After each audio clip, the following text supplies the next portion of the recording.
Today Sunday, February 8, pupunta kami ngayon ng SM Santo Tomas para i-feature yung project na malapit dito sa Santo Tomas. Ngayon, nasa Makiling pa lang kami.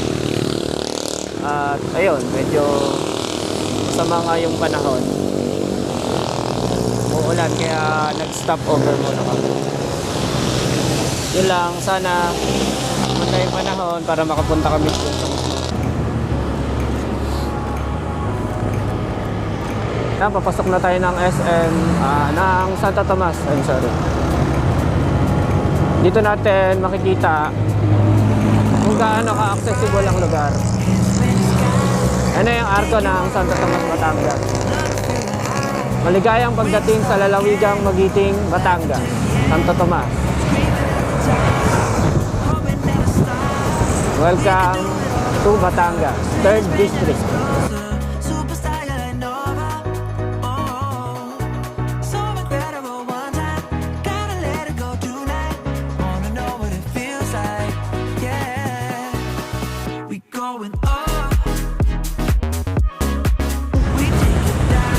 Expressway na malapit dun sa property. So ito ay papunta ng Batangas City, Lipa City, Malvar, Tanawan City. So ito ay papunta pa sa mas malayong Batangas. Welcome to Star Tollway. So ito yung Star Tollway.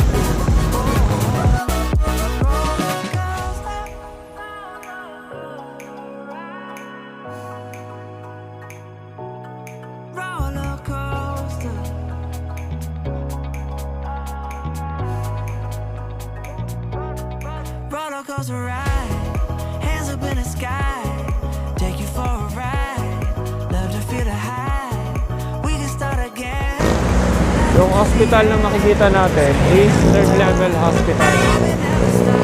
So kapag ka may emergency kayo or yung mga sakit na hindi kaya ng mga ibang hospital, dito sa Santo Tomas, kumpleto sila ng gamit. Nandito na tayo sa arko ng Santo Tomas.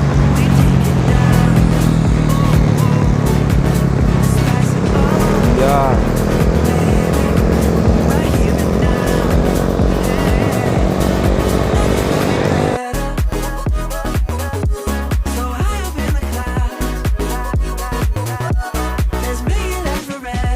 Ayun, malapit na tayo sa Cabrini.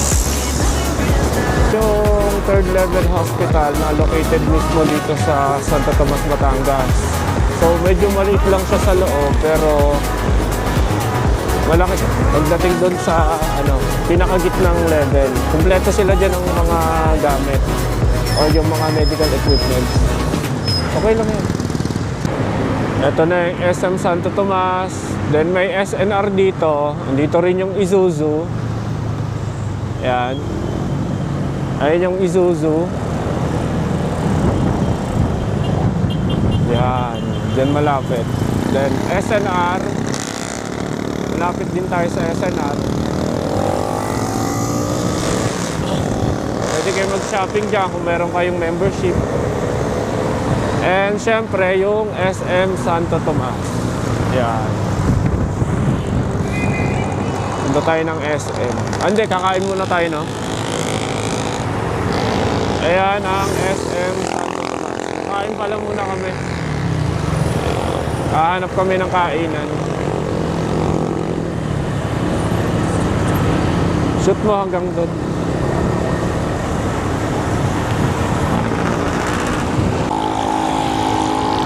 So So from SM Santo Tomas, magta-travel tayo papunta dun sa landmark, which is yung McDonald's. Na dun yung way, left side, para makapasok dun sa property.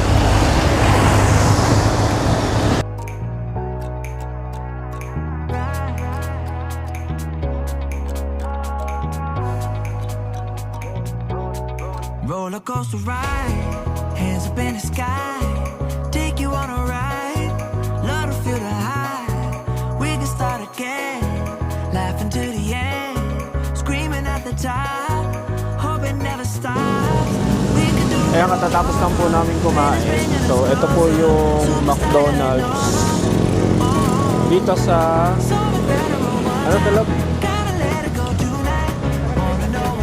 Barangay San Miguel, Santo Tomas, Batangas. So, yan yung pinaka landmark natin.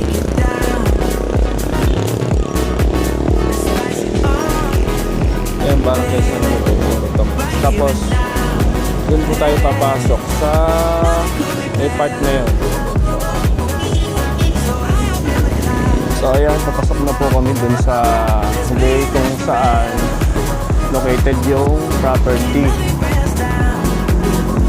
So ito po ay ang property ko ay located in San Vicente, Santo Tomas, Batangas. Ang mabalag. Ito po yung way.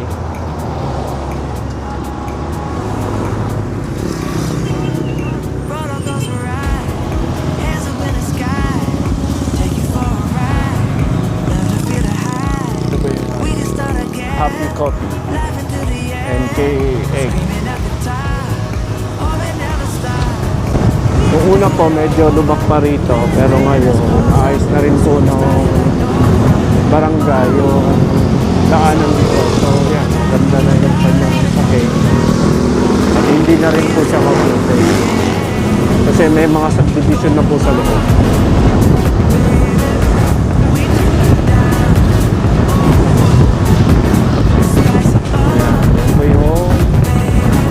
Mount Makini. As of now po, ongoing pa rin po yung renovation ng daanan. Kaya ayun, yun, maganda na rin po yung madadaanan natin papunta dun sa project. Ongoing po yung development ng DPWH dito sa Barangay Road. Ang kinagandahan po dito is yung area po na to is malamig. Very relaxing po once na dito po kayo mag-invest. So hindi po ganun polluted kasi nga hindi siya ganun kalapit sa highway, pero hindi rin naman siya malayo dun sa mga key establishments, mga araw-araw na pangangailangan.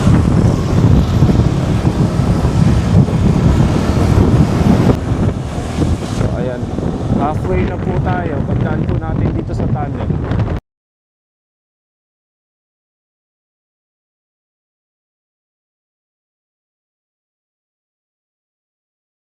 Transportation po dito is tricycle. So may magkakaroon po tayo na terminal doon po mismo sa subdivision.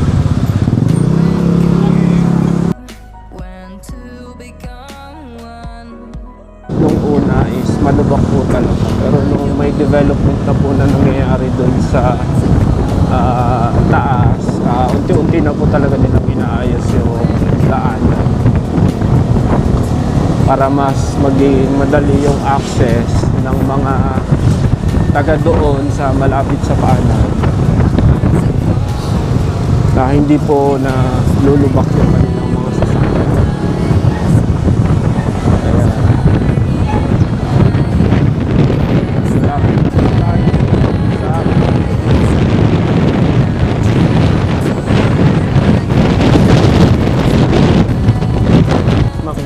Dito na po tayo sa location. Diba? So ganyan po yung ambience nung property na pag-e-invest nyo. Once na dito po kayo mag-build, araw-araw makikita nyo po yung ganyang klaseng scene, which is yung ating mountain view na Mount Makiling. Ito po yung PNP house na kadikit po ng project na meron tayo, which is yung Limobresa South po. Ito po yung Limobresa South. Malapit na tayo. Diba? Napakalamig, napakaganda ng simoy ng hangin. Mataas yung lugar. Hindi po siya prone sa baha. And safe po tayo sa landslide kasi hindi naman po siya as in dun sa bundok. Kaya maganda po, no? Medyo umaambon lang ngayon pero okay lang.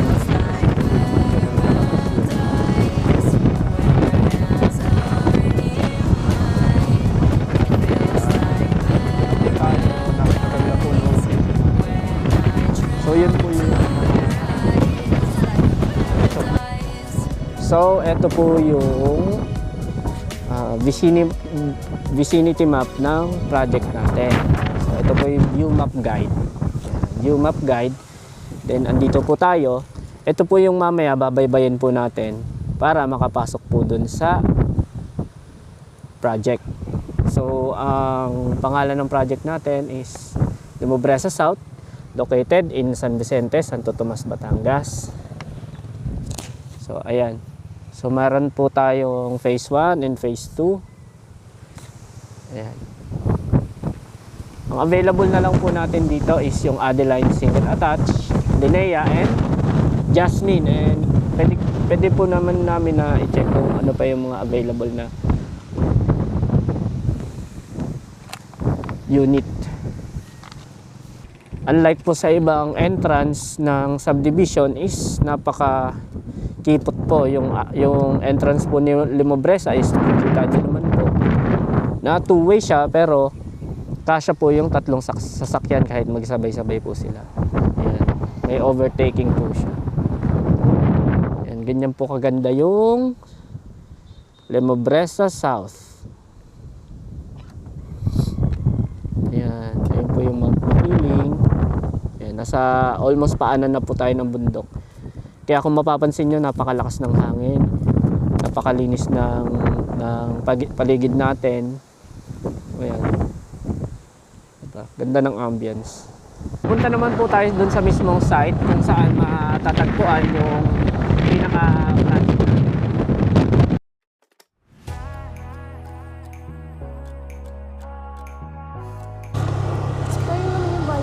So ayun, muntik na kaming hindi pinapasok ng gwardiya. Pero okay naman, napakiusapan naman sila. Medyo paasan lang tong part na to.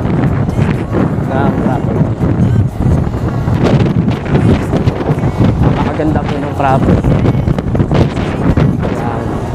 Ito po yung pinaka water system sa Limobresa. And ongoing na rin po yung construction ng ating mga properties. Sige. Yaman. Hindi natin ano. Ayan. Ito po yung ating Jasmine single attach. Ayan. Sige. Let's go. Kasi ito po yung ating mga Linnea. Ayan. Ongoing na po yung construction ng property natin. Ayan.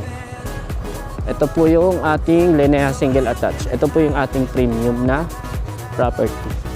Sige, dyan na lang.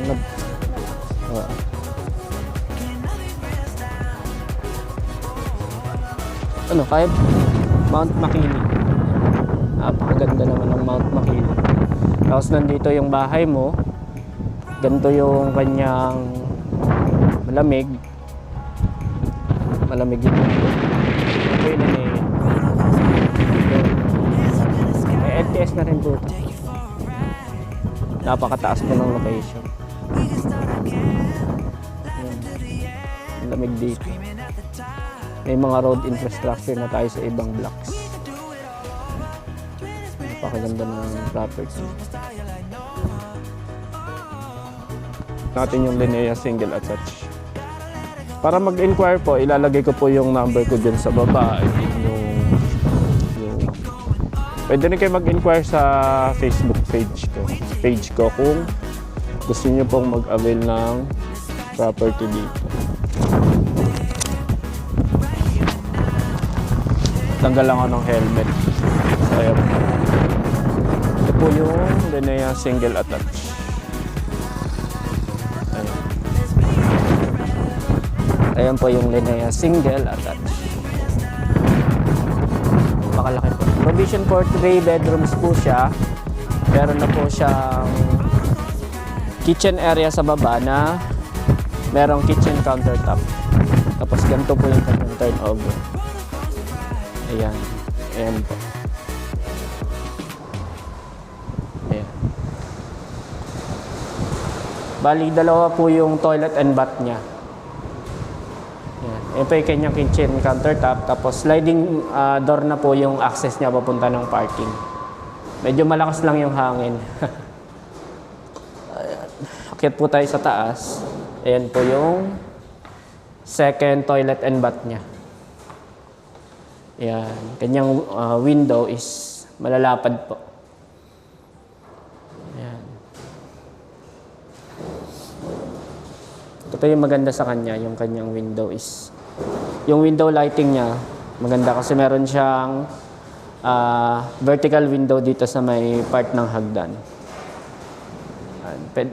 Provision for 3 bedroom siya. Ito po yung Linea single attached sa Lemobresa South.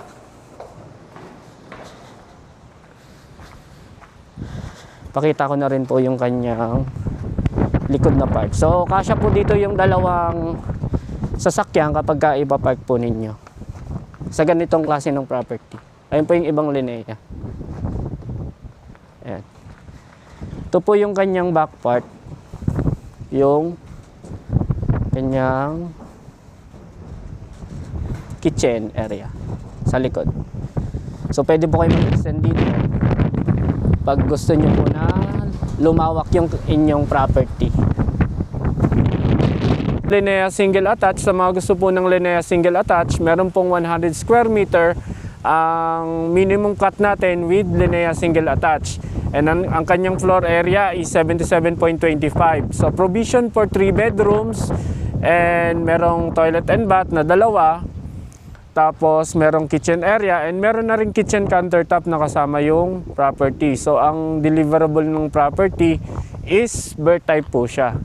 Kung ano po yung naipakita ko sa inyo kanina, yun din po yung i-did. And also, ito po yung Jasmine single natin. Papakita po namin sa inyo mamaya kung ano po yung features ni Jasmine single attached. Ito po yung ating Jasmine single attached, which is pwede nyo rin po maging preferred if bagay po ito sa mga starting families kung gusto nyo po na mas yung lot area. May parking space din po siya and sink sa labas. Yan. Ang kanyang floor area po is 48.5 and ang kanyang minimum cut po is 54 square meters. Ayan. Ito po yung Jasmine single attached.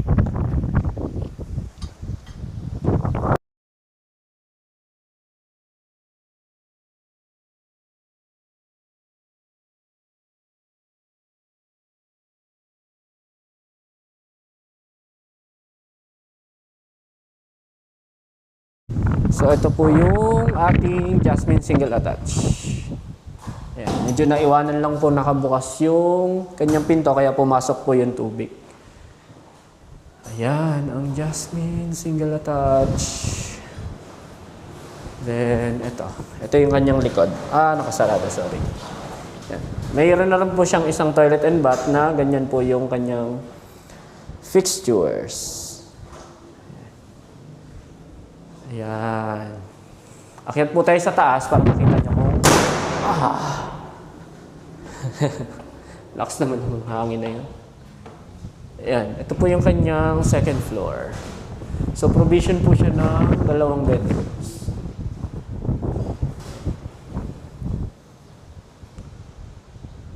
Ayan po yung kanyang ceiling.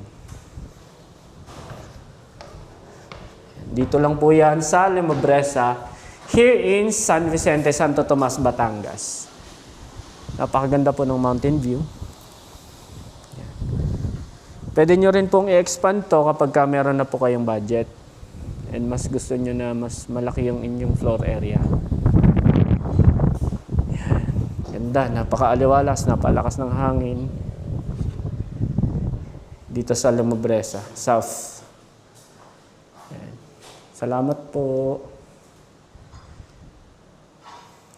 Pa-follow po if nagustuhan niyo po yung video natin ngayon. And soon, mag-feature po kami ng iba't ibang properties pa dito sa Batangas.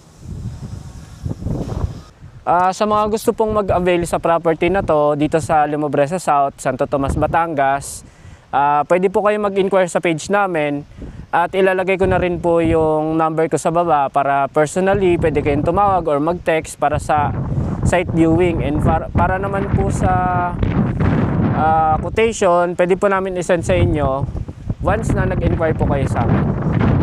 Ang range po ng mga properties dito is from 0.5 to 3.5 m. Depende po sa sukat ng lote at sa type ng property na i-avail nyo po or i-invest nyo. Maraming salamat po.